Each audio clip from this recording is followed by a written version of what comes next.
السلام علیکم ورحمۃ اللہ وبرکاتہ۔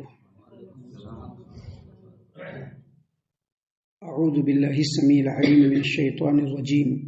من ہمزہ ونفخہ ونفثہ۔ بسم اللہ الرحمن الرحیم۔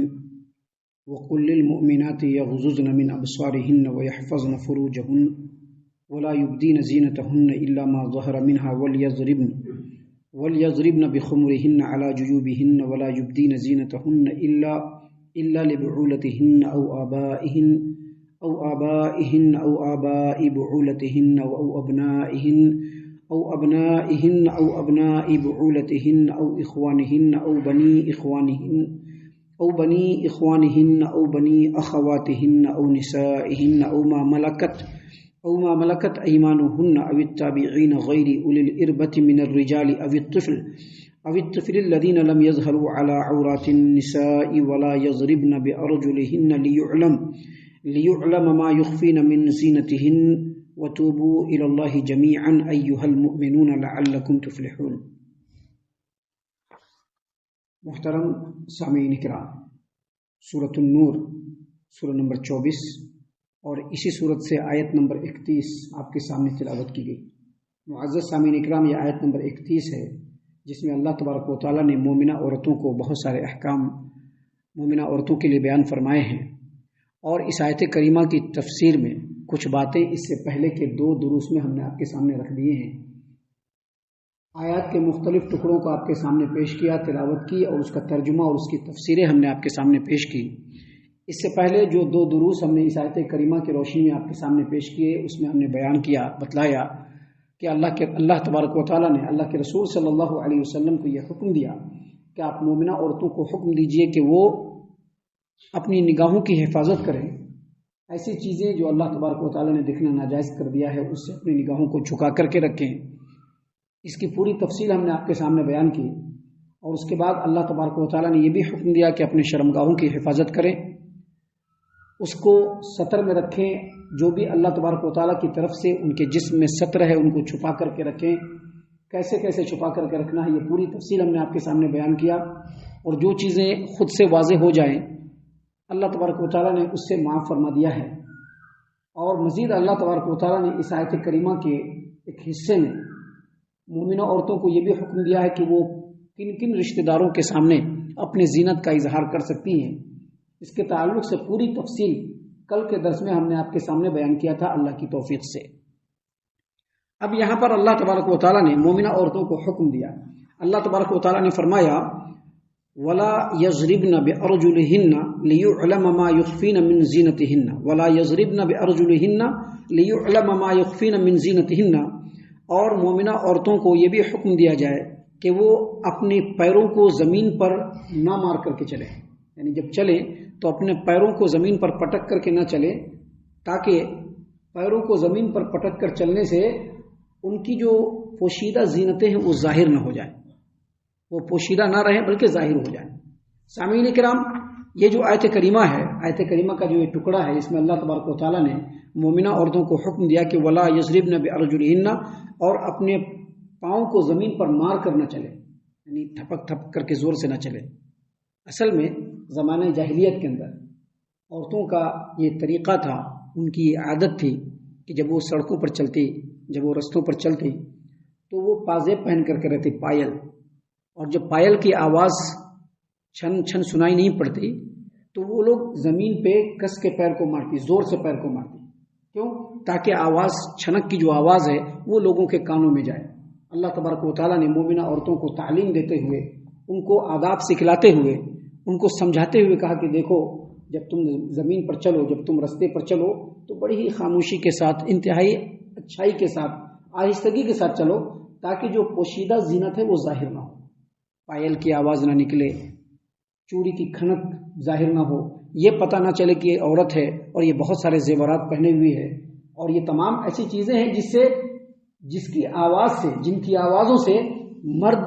اٹریکٹ ہوتے ہیں۔ تو اللہ تبارک و تعالیٰ نے اس رستے کو بند کرتے ہوئے کہا کہ دیکھو، جب زمین پر چلو تو اپنے پیروں کو زمین پر زور سے نہ مارو کہ تمہاری جو پوشیدہ زینت ہے وہ ظاہر ہو جائے۔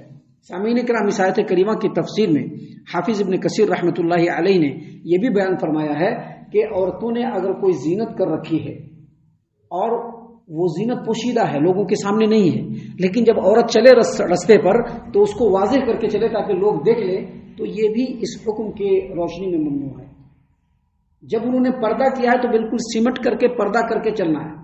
کوئی بھی ایسی چیز جس سے غیر مرد ان کی طرف آکرشت ہو، اس چیز سے اللہ تبارک و تعالیٰ نے منع فرمایا ہے۔ سامعین کرام، اسی طرح سے حافظ ابن کثیر رحمۃ اللہ علیہ نے اس آیت کریمہ کی تفسیر میں یہ بھی بیان فرمایا ہے کہ عورتیں جب گھر سے باہر نکلے تو عطر لگا کر کے نہ چلیں، کیونکہ عطر لگا کر کے چلنے سے اس کی خوشبو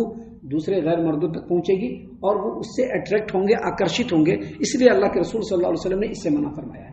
امام ابو عیسیٰ الترمذی رحمہ اللہ نے اپنی جامع الترمذی ابواب الادب حدیث نمبر 2786 پہ 2786 نمبر کی جامع ترمذی کی روایت ہے، وہاں پہ امام ترمذی نے ابو موسیٰ اشعری رضی اللہ عنہ کی روایت کو بیان کیا کہ نبی کریم صلی اللہ علیہ وسلم نے فرمایا کل عین زانیۃ، ہر آنکھیں بدکار ہیں، ہر آنکھیں بدکار ہیں، ہر وہ آنکھ جو غیر محرم کی طرف اٹھے، حرام چیز کی طرف اٹھے، وہ بدکار ہے۔ اور اس کے بعد اللہ کے رسول صلی اللہ علیہ وسلم نے فرمایا والمرأة اذا استعطرت فمرت بالمجلس فهي كذا وكذا، اور عورت اگر عطر لگا کر کے چلے اور عطر لگا کر کے وہ مردوں کی مجلس سے گزرے اور اس کی خوشبو لوگوں تک پہنچے تو وہ عورت بھی بدکار ہے، زانیہ ہے۔ سامعین کرام، اس حدیث کی روشنی میں عورت جب باہر نکلے تو عطر لگا کر کے نہ نکلے، بلکہ ان کا جو عطر ہے، نبی کریم صلی اللہ علیہ وسلم کے حدیث کے مطابق ان کا جو عطر ہے اس کے اندر رنگ ہوتا ہے، خوشبو نہیں ہوتی ہے۔ سامعین کرام، اسی طرح سے اس آیت کریمہ کے اس ٹکڑے کی تفسیر میں حافظ ابن کثیر رحمۃ اللہ علیہ نے اپنی تفسیر ابن کثیر کے اندر بیان فرمایا ہے کہ عورت جب سڑکوں پر چلے یا رستوں میں چلے تو بالکل بیچوں بیچ میں نہ چلے، بلکہ سائڈ ہو کر کے کنارے سے چلے۔ اس کی دلیل میں انہوں نے ایک حدیث بیان کی، حدیث ہے سنن ابی داؤد کتاب الترجل حدیث نمبر 4771 نمبر کی روایت ہے۔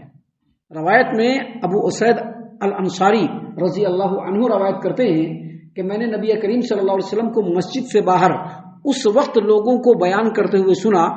جب رستے پر مرد اور عورت چل رہے تھے، دونوں ہی بیچ میں آ گئے تھے اور دونوں ہی گھل مل گئے تھے، گڈ مڈ ہو گئے تھے۔ تو نبی کریم صلی اللہ علیہ وسلم آگے بڑھے، مسجد سے باہر نکلے اور عورتوں کو مخاطب کرتے ہوئے کہا کہ تم لوگ پیچھے ہو جاؤ،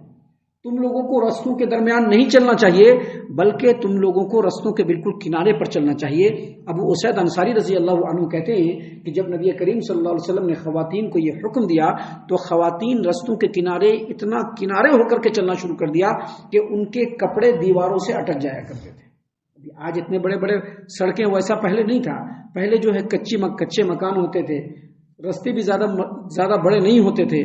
دیہاتوں کا معاملہ ہوتا تھا، اس میں جب چلیں گے تو چلتے ہوئے جب کنارے چلتے تھے تو دیواروں میں ان کے کپڑے اٹک جایا کرتے تھے۔ تو سامعین کرام، یہاں پر اللہ تبارک و تعالیٰ نے خواتین کو یہ حکم دیا کہ ولا یضربن بارجلہن لیعلم ما یخفین من زینتہن، اور اپنے پاؤں کو زمین پر زور سے مار کر کے نہ چلو۔ عورتیں جو ہے اپنے پیروں کو زمین پر زور سے مارتے ہوئی نہ چلا کریں کہ ان کی جو زینت پوشیدہ ہے، جو چھپا رکھی ہے، وہ ظاہر نہ ہو جائے۔ اور اس کے بعد اللہ تبارک و تعالیٰ نے تمام مومنوں کو مردوں کو بھی اور عورتوں کو بھی مخاطب کرتے ہوئے کہا وَتُوبُوا إِلَى اللَّهِ جَمِيعًا أَيُّهَا الْمُؤْمِنُونَ لَعَلَّكُمْ تُفْلِحُونَ، اور اے مومنو، تم تمام کے تمام مل کر کے اللہ تبارک و تعالیٰ کی طرف رجوع کرو تاکہ تم کامیاب ہو جاؤ۔ اے مومنو، تم تمام کے تمام اکٹھے اللہ تبارک و تعالیٰ کی طرف رجوع کرو تاکہ تم کامیاب ہو جاؤ۔ اللہ کی طرف رجوع کرو کیا مطلب؟ جو بہترین صفات اور اچھے اخلاق کی تعلیمات اللہ تبارک و تعالیٰ نے اس آیت کریمہ میں اور اس صورت کریمہ میں بیان فرمائی ہے، اس کو اختیار کرو۔ برے اخلاق اور اخلاق رذیلہ سے بالکل اجتناب کرو، کیونکہ مومنوں کی کامیابی اسی میں ہے کہ وہ اللہ تبارک و تعالیٰ اور اس کے رسول صلی اللہ علیہ وسلم کی اطاعت و فرما برداری میں لگ جائے۔ سامعین کرام، یہاں پر یہ آیت کریمہ ختم ہے۔ اب آگے اللہ تبارک و تعالیٰ نے اور بھی بہت سارے احکام بیان کیے ہیں جس کو انشاءاللہ کل اور کل کے بعد کے دروس میں ہم آپ کے سامنے پیش کریں گے۔ ہم اللہ سے دعا کرتے ہیں کہ اللہ تعالیٰ ہم تمام کو ان تمام باتوں کے اوپر خوب غور و فکر اور تدبر کرنے کے ساتھ ساتھ ان باتوں پر عمل کرنے کی بھی توفیق عنایت فرمائے، آمین۔ اللہ تبارک و تعالی ہم تمام کو صحیح معنوں میں پکا سچا مومن مسلمان بنائے، اللہ اور اس کے رسول صلی اللہ علیہ وسلم کی اطاعت و فرما برداری کرنے والا بنائے، صحابہ کرام رضی اللہ عنہم کے طریقے پر چلنے والا بنائے، جنت الفردوس میں جگہ عطا فرمائے۔ اے اللہ ہم تمام کو جہنم سے پناہ دے، اے رب العالمین ہم تمام کو جہنم سے پناہ دے، اے مالک الملک ہم تمام کو جہنم سے پناہ دے، آمین یا رب العالمین۔ وما علینا الا البلاغ المبین۔ تبارك الذي نزل الفرقان على عبده ليكون للعالمين نذيرا